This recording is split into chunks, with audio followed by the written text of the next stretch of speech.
देखिए जी, जब समाज शुरू हुई है मैंने पहले 10 साल को कहा कि सर इस वक्त सिचुएशन चेंज हुई है और कुछ डेवलपमेंट्स हुई हैं और जो मेरी ओरिजिनल पिटिशन है मैं उस पर बहुत इसरार नहीं करूँगा, मगर जो डेवलपमेंट्स हुई हैं उनकी नज़र के अंदर मेरी आपसे थोड़ी सी रिक्वेस्ट होगी। उसके बाद बेशक आप अगर बेहतर समझें मैं पिटिशन विड्रॉ कर दूँगा। दारुल अमान को जो है आप नहीं कह सकते कि ये इलीगल कन्फाइनमेंट है। ये इसमें 33 मुलज़मान उनकी गिरफ्तारी है।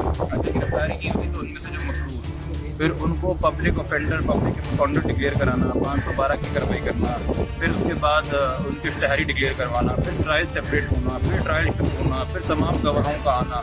ट्रायल तो आराम से साल 2 साल 3 साल ले लेता है। केस कैसे जा रहा है? हमने बहुत दूसरा कर दिया पुलिस पे और मैं कह के रिक्वेस्ट थक गया हूँ कि भाई कोई पुलिस के हिस्से के साथ उससे करो ना यार।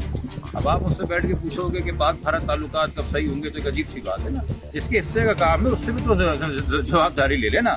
हम तो अदालत में जो कार्रवाई और कार्यकर्ता उसमें बात कर सकें तो बेहतर है। जी, 2013 केस के वकील जिब्रान नासिर साहब इस वक्त हमारे साथ मौजूद हैं। आज अदालत में जो भी बातचीत हुई उसके बारे में इनसे बात करेंगे। अस्सलाम वालेकुम सर। वालेकुम अस्सलाम। सर, क्या कहना चाहेंगे 2013 केस के बारे में? जिस तरह आज ऑनरेबल कोर्ट ने कहा है कि जिन वजूहात की बिना पर 2013 को अगली हेयरिंग में कोर्ट में होना चाहिए या फिर उसको शेल्टर होम में लेकर आना है, कराची शिफ्ट किया जाए, इसके बारे में क्या कहना चाहेंगे? देखिए जी, जब समाज शुरू हुई है मैंने पहले 10 साल को कहा कि सर इस वक्त सिचुएशन चेंज हुई है और कुछ डेवलपमेंट्स हुई हैं और जो मेरी ओरिजिनल पिटिशन है मैं उस पर बहुत इसरार नहीं करूँगा, मगर जो डेवलपमेंट्स हुई हैं उनकी नज़र के अंदर मेरी आपसे थोड़ी सी रिक्वेस्ट होगी। उसके बाद बेशक आप अगर बेहतर समझें मैं पिटिशन विड्रॉ कर दूँगा, क्योंकि हमें कभी भी ऐसे दलाइल देने चाहिए जो जज्बात के बेस्ड हो। डेवलपमेंट ये कि बच्ची इस वक्त किसी भी वजूहत से एक दरख्वास्त दे के मजिस्ट्रेट साहब के ऑर्डर के ज़रिए दारुल अमान में है लाहौर में। अच्छा, अब दारुल अमान को जो है आप नहीं कह सकते कि ये इलीगल कन्फाइनमेंट है जहाँ दरख्वास्त उस बंदे से दी गई हो जो बंदा खुद दारुल अमान में हो। मगर मैंने दरख्वास्त पढ़ के सुनाई जिसमें लिखा हुआ है कि जी खाविन से लड़की हो गई है और मेरे पास कोई जगह नहीं है तो मैं यहाँ पे और वालिदैन से भी खतरा लाक है। मैंने कहा जी वालिदैन से बिल्कुल खतरा लाक है, हम उसकी कस्टडी नहीं मांगे, कस्टडी उसकी स्टेट की रहे, मगर कम से कम अगर सिंध में होगी तो आपको पता है कि जो बच्चियाँ दारुल अमान में रहती हैं या चाइल्ड प्रोटेक्शन इंस्टीट्यूट में रहती हैं उनके घर वाले ही उनके कपड़े, दवाइयाँ, खाने का इंतजाम करते हैं। वेलफेयर जो होता है वो वालिदैन की सपोर्ट होता है। दूसरा ये कि ट्रायल यहाँ पे है, पेशी के अंदर मुहैया ने आना है, उसके बयानात होने हैं, तफ्तीश के लिए उसे यहाँ पे चाहिए। ये तमाम मामला इस पर उन्होंने सेक्रेटरी जनरल का जी हमारी भी राय है कि अगर दारुल अमान में अहम रहना है तो उसे कराची का क्यों ना हो। एजी साहब से राय ली, एडवोकेट जनरल साहब के जनरल साहब के दफ्तर ने भी एक बात की। उस पर जो मुलज़िम के वकील उनके जो ऑब्जेक्शंस वो प्राइमरीली ये थे कि जी हमारा तो बड़ा राइट प्रेजुडिस हो जाएगा इससे, क्योंकि देखिए वो आए थे यहाँ पे ज़गीर के वकील बने।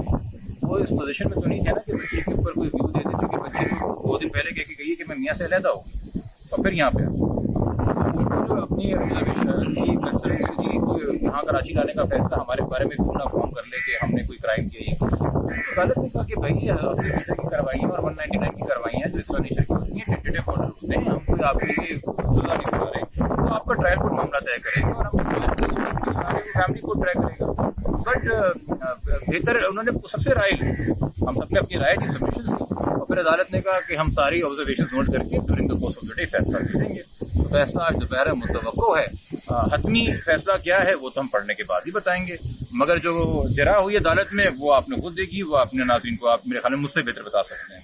मैं तो मसरूफ़ा जरा करने में, आप जो कि देख रहे थे तो आप ऑब्जेक्टिवली बता सकेंगे मेरे ख्याल में। सर, आप जिस तरह कह रहे हैं कि फैसला मुतवक्के है और आप माशाल्लाह से काफ़ी पॉजिटिव नजर आ रहे हैं इस बारे में, दीगर वकीला से जब हमने बात की वो ये कह रहे हैं कि अब ये केस मजीद इंटरेस्टिंग होगा और वाइंड अप की तरफ जाता हुआ नहीं नजर आ रहा है, इस बारे में क्या कहना चाहिए? सो देखिए, तफ्तीश वाइंड अप की तरफ जा सकती है। केस तो चार्ज फ्रेमिंग के बाद ट्रायल शुरू होता है।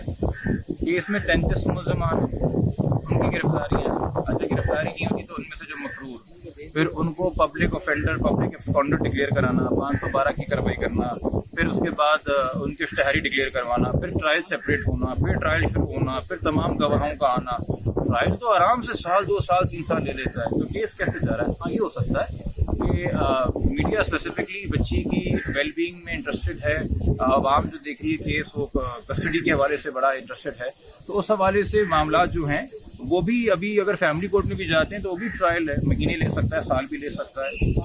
बट इम्पॉर्टेंट की जो चीज़ है वो ये कि जो तफ्तीश है वो हमारी उम्मीद होगी कि वो with in the month of August wind up हो, تاکہ ہم ٹرائل کی طرف جا سکیں. تو تفتیش کلوز کی طرف آئے گی, کیس تو ابھی کلوز کی طرف نہیں آئے گا, مگر تفتیش میں ابھی بھی باقی, چونکہ نیا آئی تو ابھی آیا نہیں جس نے فردر انویسٹیگیٹ کرنا ہے. سر آپ کی بات کاٹوں گا یہاں پہ معذرت کے ساتھ. اس طرح آپ نے کہا کہ 33 سے 35 ملزمان کی گرفتاری ہے اس وقت, تو پولیس کی کارکردگی کے بارے میں سر کیا کہنا چاہیں گے؟ تو آپ کیا سمجھتے ہیں کون سی ایسی لابی, کون سی ایسی طاقت ان لوگوں کے پیچھے کام کر رہی ہے کہ اب تک جو ہے یہ گرفتاری عمل میں نہیں لائی جا سکی؟ یہ سوال آئی جی سندھ صاحب سے ملتا ہے. میرے خیال میں پولیس کے حوالے سے وہ مجھ سے بہتر رائے بتا سکتے ہیں, وہ تمام چیزوں سے بہتر واقف ہیں.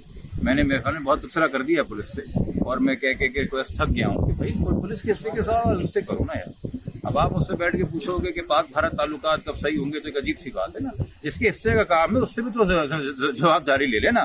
ہم تو عدالت میں جو کارروائی اور کارکردگی اس لیے بات کر سکیں تو بہتر ہے. آئی او کو چینج کرنے کا سر 2 دن پہلے حکم دیا جا چکا ہے, لیکن ابھی تک وہی کسٹوڈین ہے, نیا آئی او نہیں آیا ابھی تک اس کیس میں. کوئی کیا کہنا چاہیں گے؟ دیکھیے اس میں بورڈ بیٹھتا ہے اور بورڈ بیٹھ کی کنسیڈریشن ہوتی ہے اور ریکمنڈیشنز دی جاتی ہیں. تو اچھا ہے کہ جلد بازی میں کوئی فیصلہ نہیں کیا جا رہا, ہیسٹ میں کوئی فیصلہ نہیں کیا جا رہا. زیادہ نوٹس کرنے کی بات یہ کہ جو نیا آئی او آئے گا وہ پروفیشنل ہو, وہ پراپر ہو, وہ کمپیٹنٹ ہو, فیئر مائنڈ ہو اور فریش مائنڈ کا ہو, اور وہ ٹرینڈ ہو, حساس ہو عورتوں اور بچوں کے حوالے سے جو معاملات ہیں. جی بہت بہت شکریہ محترم جناب جبران ناصر صاحب ہمارے ساتھ موجود تھے, زور وغیرہ کیس کے وکیل. آج ہونے والی جو گفتگو ہے عدالت میں اس کے متعلق انہوں نے ہمیں تفصیل سے آگاہ کیا. مزید وقتاً فوقتاً ہم آپ کو آگاہ کرتے رہیں گے اس کیس میں جو بھی ہوتا رہے گا. ہمارے ساتھ رہیے گا. بہت شکریہ.